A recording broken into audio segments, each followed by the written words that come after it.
So this is love.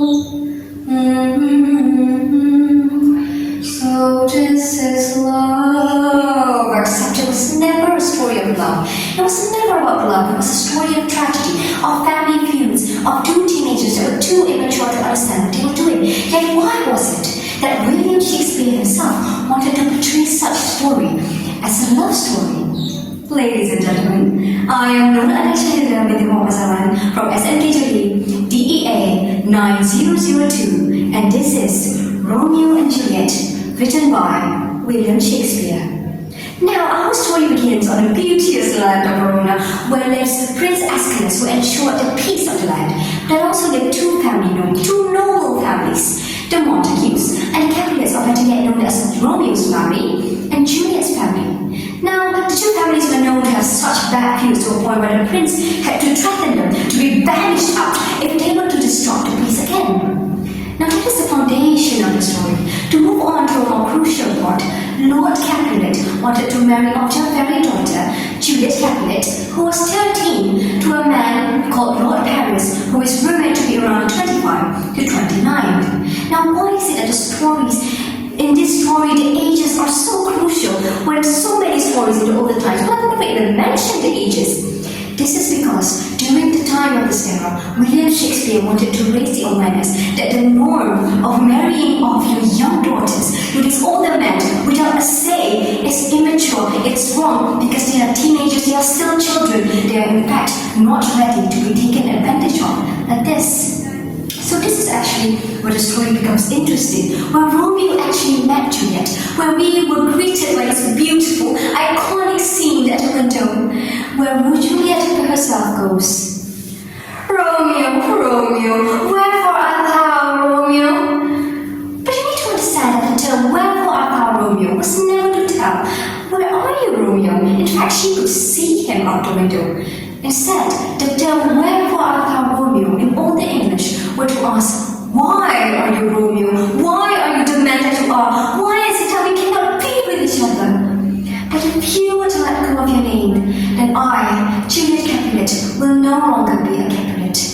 And so the two fell in love, promised to be wed the very next day. A marriage so secret that even the parents did not know of it. It was only Romeo, Juliet, and the priest. A marriage so secret that Romeo himself never told any of his family or his brothers or his partners in crimes. Yet, the universe never wanted them to be happy, does it? So instead, there came the scene where Tybalt, Juliet's cousin, asked for a duel with Romeo, in which Romeo said no, because he refused to be banished from the land of Mantua. He refused to let go of his wife. But unfortunately, one thing led to another. Tybalt kills his very own best friend, and so out of anger, Romeo yielded up his sword and killed Tybalt in one singular blow. And so Romeo was in fact banished from the land of Mantua. And the next day, Juliet sent a letter out to Romeo stating that she will be married off to Lord Paris, and therefore she will fake her death by drinking the sleeping draught that causes her to look like she's dead. But the letter never got sent because the land of Mantua had a plague going around. So instead, Romeo, out of anger, out of despair, kills Lord Paris, drinks poison, and let himself die in the arms of his wife. Now, ladies and gentlemen, imagine yourself in the eyes of a 13-year-old girl married to a 16-year-old husband, only to wake up to see your husband foaming to his mouth, dead with this foul, smelling thing out of his mouth, and the only sane thing that you can think of is to grab a hold of a dagger, kill yourself, so that you could finally be together with your husband in the afterlife. And this is how the story ends, and how the family decided to end their family feuds, because they decided, because of our foolishness, of our urge to get revenge, we have sacrificed our precious gems, our children. And so they created a statue out of pure gold of the two, and that is how the story of Romeo and Juliet became famous in the land of Verona.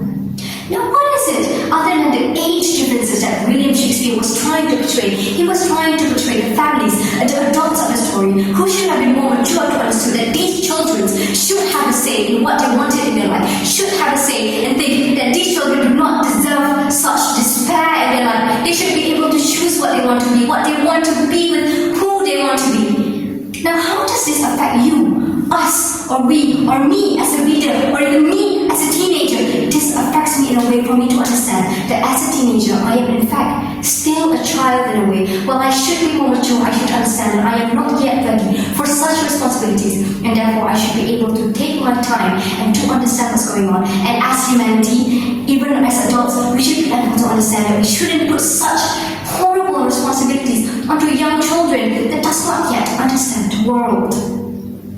Now, ladies and gentlemen, that was Romeo and Juliet by me, Nur Ala Shahinda Binti Muhammad Zaman from SMPG. Thank you.